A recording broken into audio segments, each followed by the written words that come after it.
Right?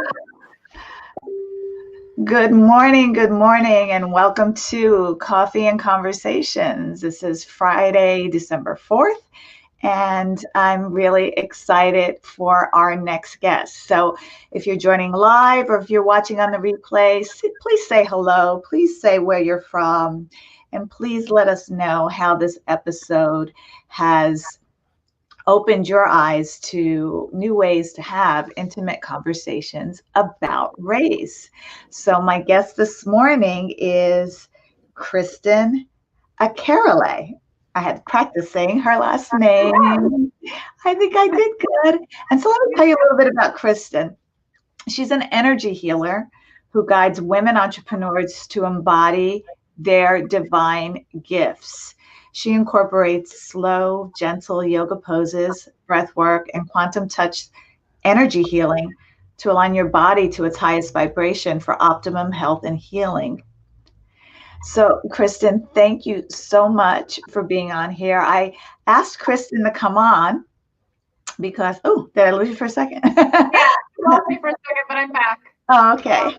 I asked Kristin to come on because I had seen just how she was reacting to some conversations in social media and some posts in social media around the conversations around race, racial justice, equity, and equality. So I invited her on to share a little bit about her background and her story. So welcome. Please tell us about yourself a little bit. Well, thank you so much for having me. I'm super excited and honored to be here. I love what you've been doing in this group and just opening up the conversations because I think it's so important to talk about race and racial injustice. And one thing that really I've noticed, and the reason that I really started speaking out was because I have a background in the yoga world and kind of in the spiritual world. And I was seeing so many, especially white women in this world, just spiritual bypassing and just all love and light. And I don't see color, I don't see race. And I just think that is so dangerous because the reality is that in the United States, especially and everywhere, that it's a system set up on white privilege and it is designed really to oppress anyone who isn't white. So I grew up kind of sheltered in Kentucky in a little town that was pretty segregated. My parents were from a town in Wisconsin where there were no Black people growing up in the Depression. And so I was kind of, like I think a lot of white people, not really growing up, I didn't really know anything about what was really happening in the world. Mm-hmm.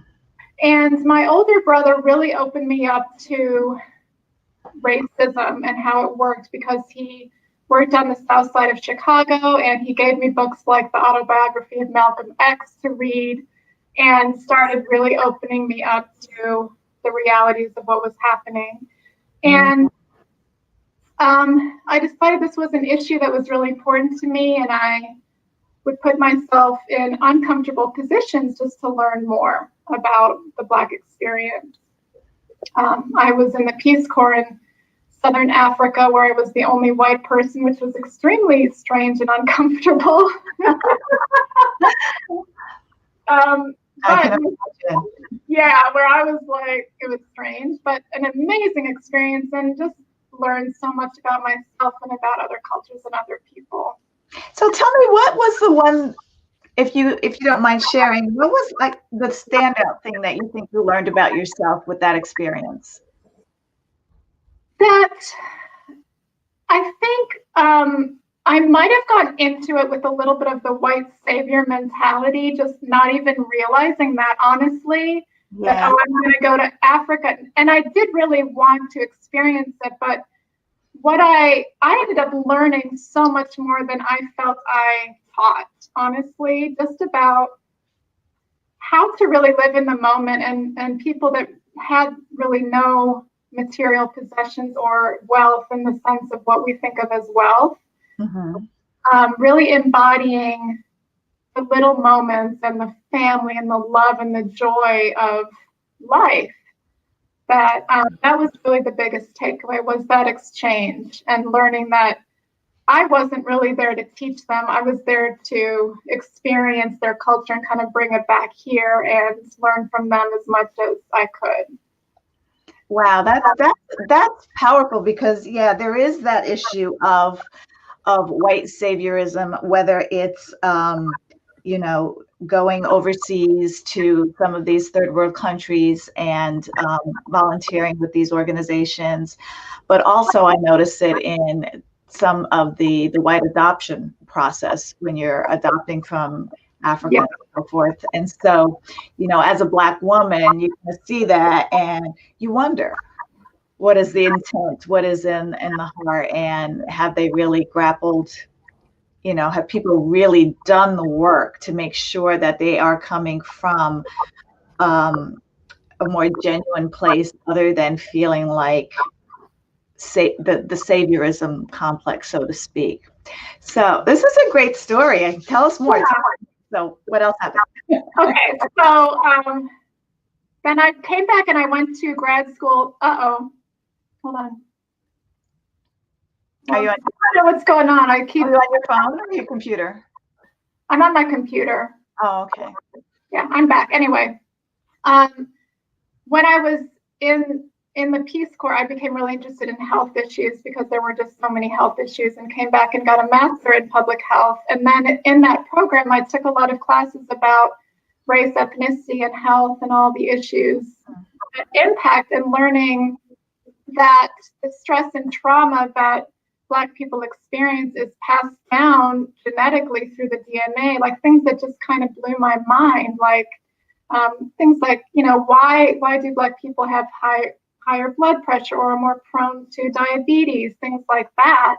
That is really the generational stress and trauma that's been passed down. I'm so glad that you are referencing that and bringing that up, because it was something, honestly, that I was unaware of to that level as well. Because for me, I always thought, well, it's genetic because of, the food choices that we make and our personal choices based on our circumstances. So I don't want to say that, you're a millionaire living in a mansion and you still decide to eat McDonald's day in and day out. I mean, this is based on circumstances that some of these choices have to be, get to be made, and the education gap that's happening in learning about nutrition, the effect of health. But I love that you brought up the generational effects of the trauma, kind of like a PTSD.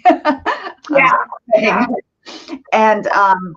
And it was something that really became more noticeable in me after witnessing George Floyd's murder, and just the generational grief and pain and suffering that seemed to just suddenly get unlocked by witnessing that video. That shocked me, actually. I was like, oh, is this what it feels like?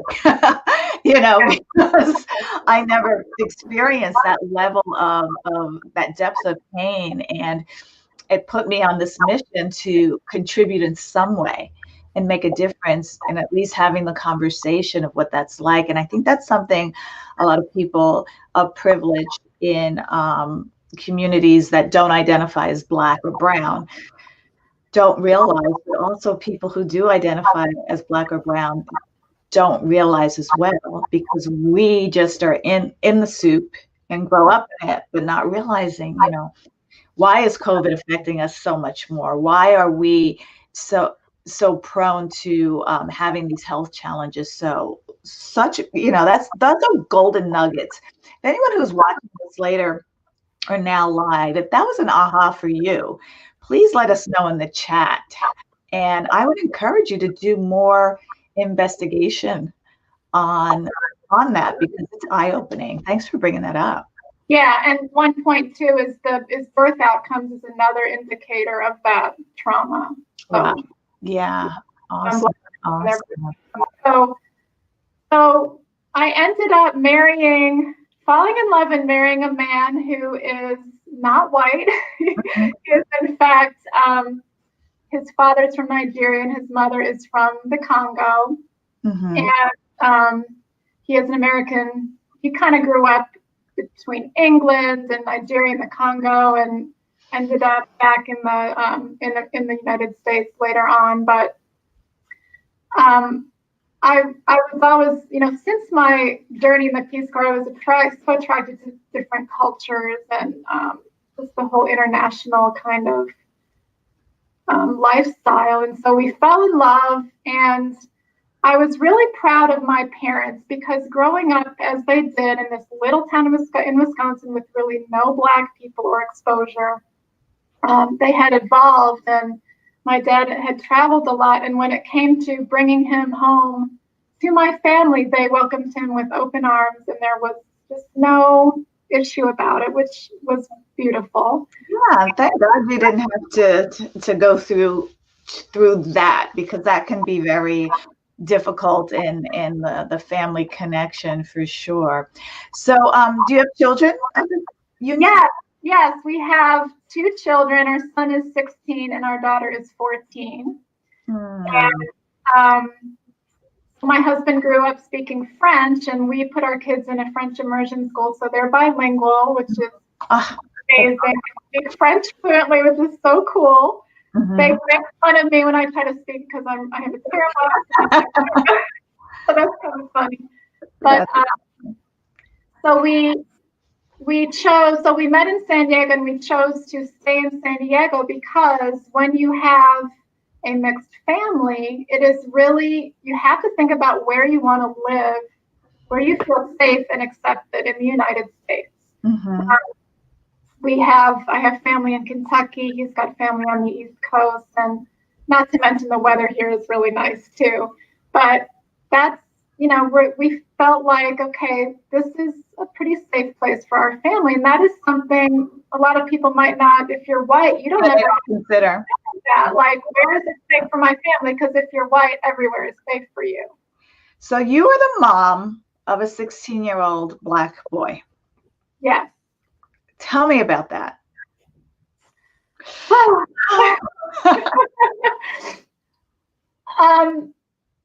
So it's interesting because my husband didn't totally grow up as a Black man in the United States. So he doesn't, some of the experiences, of course he's been arrested for being Black, he's been profiled. I mean, he's experienced all of that as an adult, but growing up, he grew up being very, very proud of being Nigerian and being Black and being from a very educated family.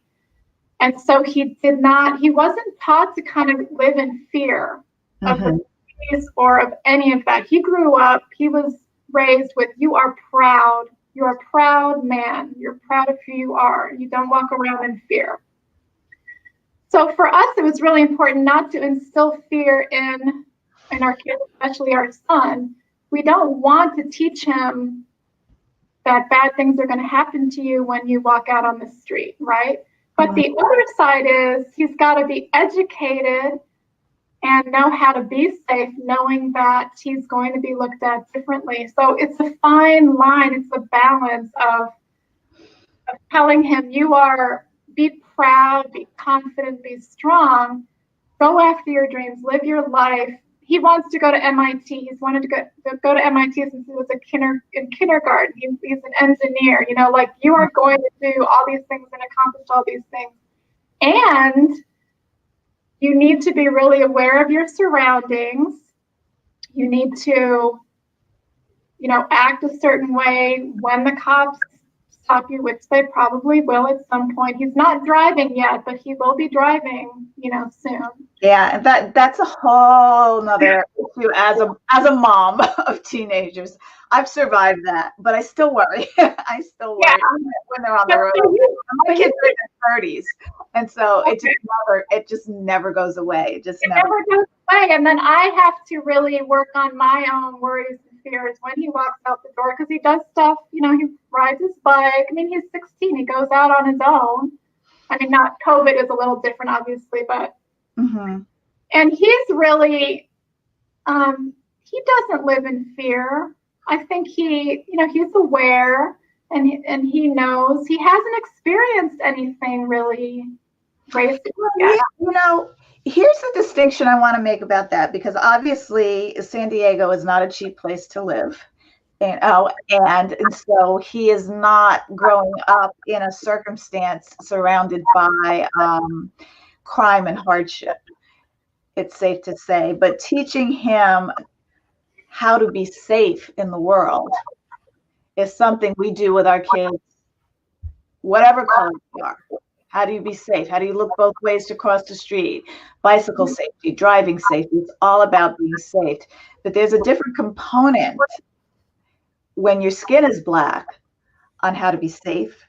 Yep. When you're in certain situations where you may be profiled or you may be guilty before proven innocent in someone's mind who is in a position of authority, or some things that may be said in some communities where you are the only Black person, and you may hear things like the N-word or be made to feel different in a way that is less than.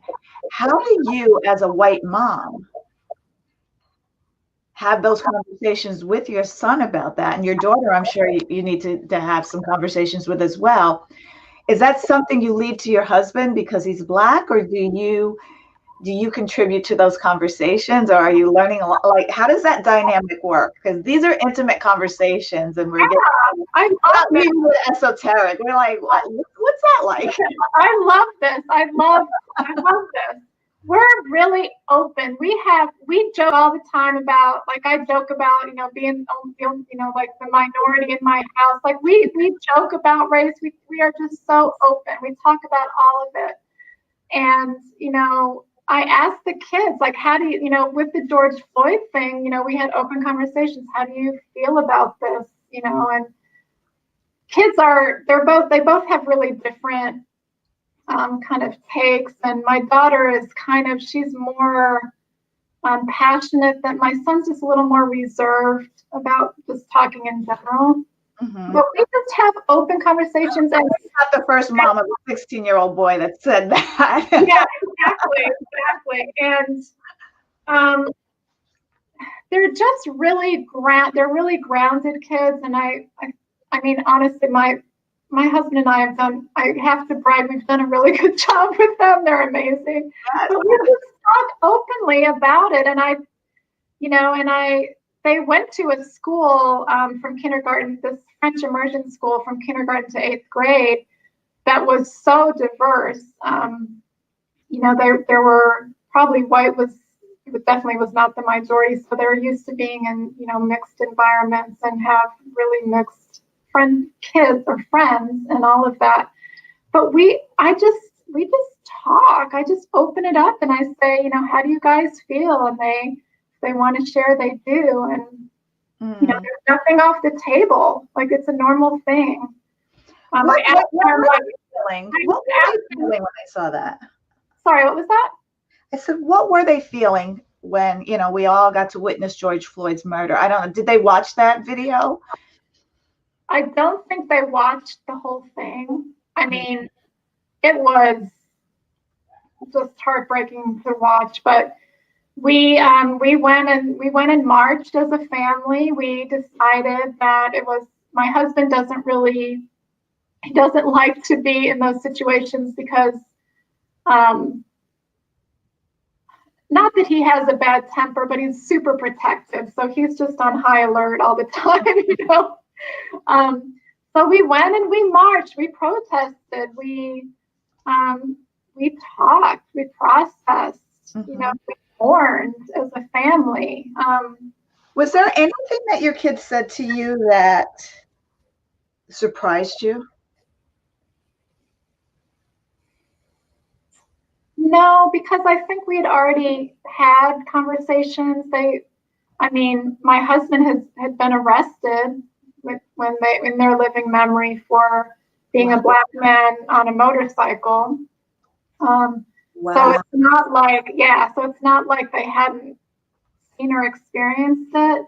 Now, what was that like for you as his wife, to see that level of injustice, because I know I'm really protective of my husband, to the point of, and I'm just going to be honest, to protecting white fragility. My husband is European, Right. and he's a blonde-haired, blue-eyed German. And so it's funny, when I hosted the Allyship Awareness Forum, I'm up here in my office and his office is in the basement. So we have kind of a floor and a half between us, which is the key to a happy marriage, by the way.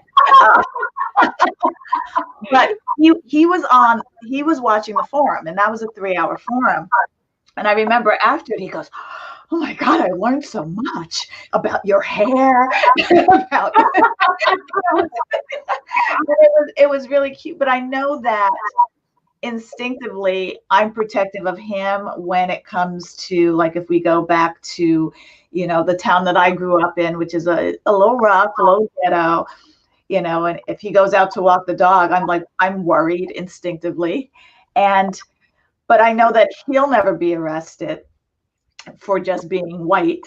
But I know that feeling of being a wife and protecting your loved ones. When your husband was arrested while Black, what did that feel like for you as his white wife? I mean, it's a horrible thing to go through. It's scary. I felt helpless, angry. I mean, so many things. He rides a motorcycle, so a big part of that was the motorcycle, the thinking that bikers are a gang member, this whole like cop mentality about bikers that people have, which he is none of those things. And then just like the helplessness of it, like there's nothing that I could do. I mean, I did get him, obviously he was bailed out and all of those things, but just seeing, like, what the hell? This is such a good man. He has a doctorate. He's, a great father, a great husband, a good citizen. He's no criminal record. It's like, what the hell? Like, just that level of profiling is just. Yeah. And so, imagine what that feels to Black men everywhere, to know that the color of their skin is viewed as a dangerous weapon. I mean, my dad, who's 88, was a police officer in the town I grew up in, and he went on the force in 1960, the year I was born, and no white cop would ride with him in the squad car, so they put him on a motorcycle. Wow. So the Black cops had to be on motorcycle because the white cops didn't want to be in the cars with them. And I hear these stories, and what opened up for me, witnessing not only George Floyd's murder, but the resilience that Black women have had to have when you have a Black father, a Black husband, a Black brother, Black cousins, Black sons, this level of resilience to be strong, to protect them when they are arrested, when they do go away to jail, whether they're falsely accused or rightly accused. We know the sentences are harsher because that is the new form of enslavement. The resilience that we've had generationally as Black women, because of that, because of having our men taking away that level of fear that we live with,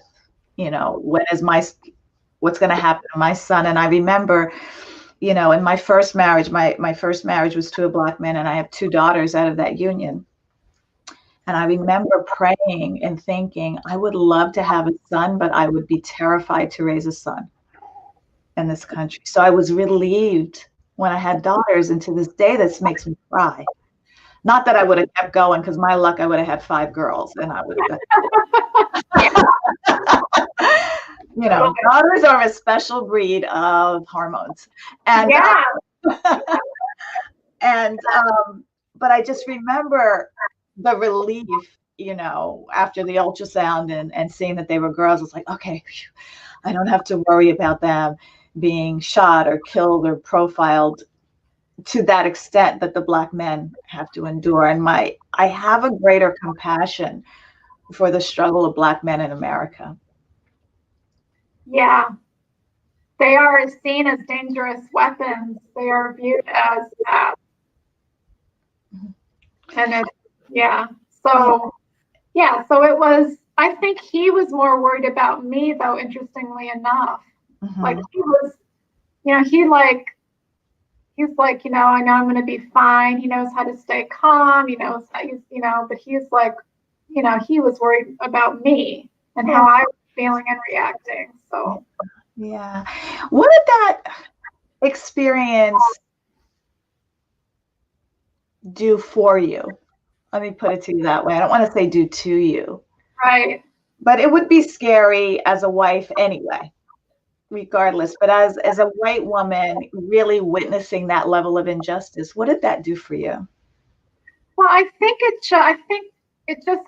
just opened me up more to what the Black experience is like, because I can't be in Black skin I can't live that experience, but it was maybe as close as I could get Yeah. kind of living that experience. So it just made it more real to me and more,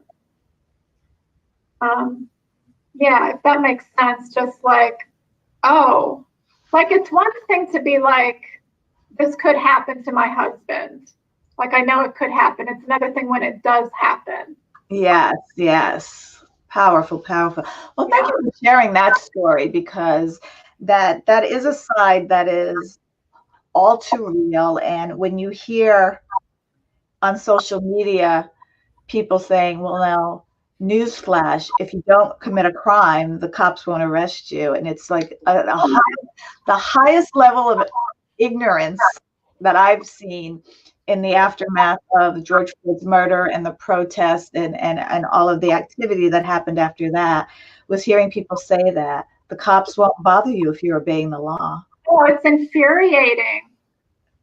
And when the other thing is that they always, whenever Black man is killed by the police, they always drag up his past. If he had a criminal history, if he smoked pot, or, like I think of Trayvon Martin, like they always look for the blame. Where is the blame? Yeah, the victim blaming. And that's the white male patriarchy right there, because they do it with women too.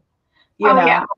If we are discriminated against as women, if we are sexually assaulted as women, well, your skirt was too short, or you shouldn't have worn that lipstick, or you showed too much yeah, exactly. You have the right to violate me for my personal choices. So yeah, I mean, it is the this society was built on the white patriarchy, and it has this ripple effect. This year was the year that it really showed in the Black community.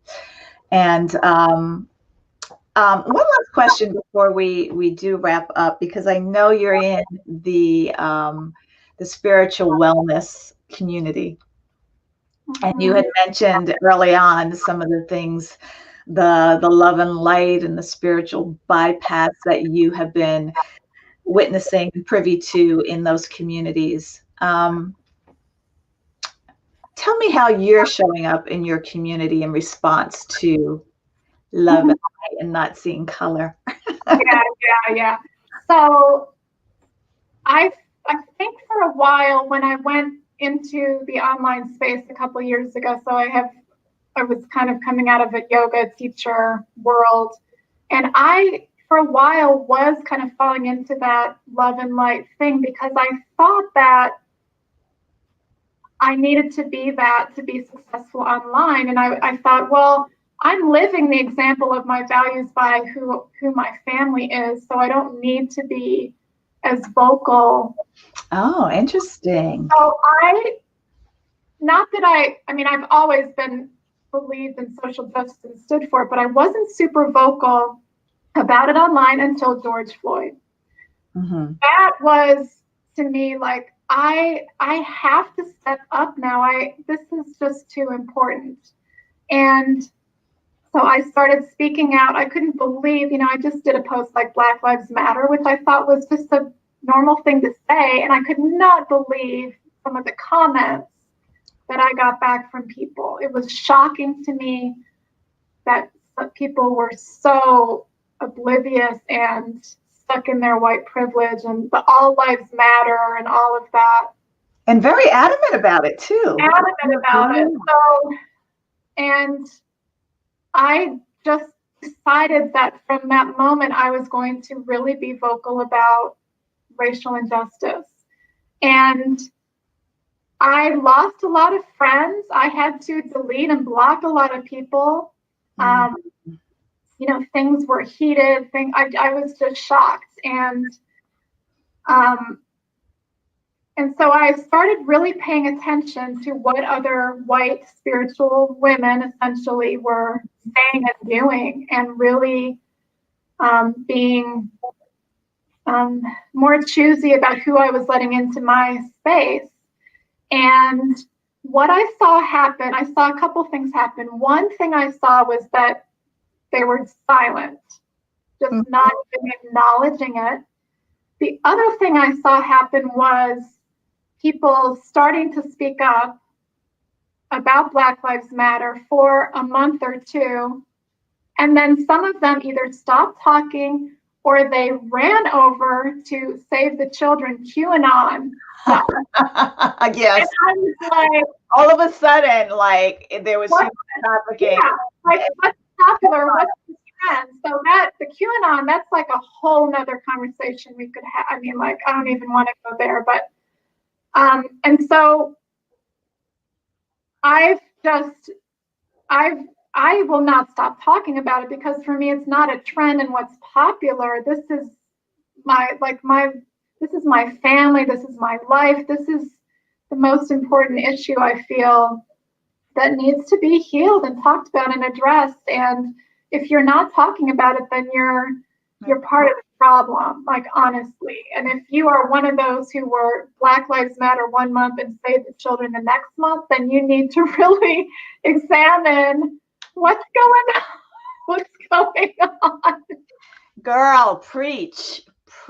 I mean, honestly, I've spent the last couple of days really discouraged about how the conversation has died down. And it's almost like you need a Black man to be murdered by the cops before you wake up white people again. And the struggle of pulling the white community forward into solidarity with us in this fight, this struggle that has gone on for 400 years. Like it's not going to be over in the next year or two, but the conversation has to stay present. It has to, the work, the action has to stay present and be present. And it just can't be on trend and whatever's in the news at the moment. And it's been really discouraging. Actually, to be honest with you, I was thinking about just stopping Coffee and Conversations, because I feel like, you know, who's listening, who's paying attention? And then if I give up because nobody's listening, then I'm part of the problem. And I'm being dictated by the response of others instead of my own values. And so, you know.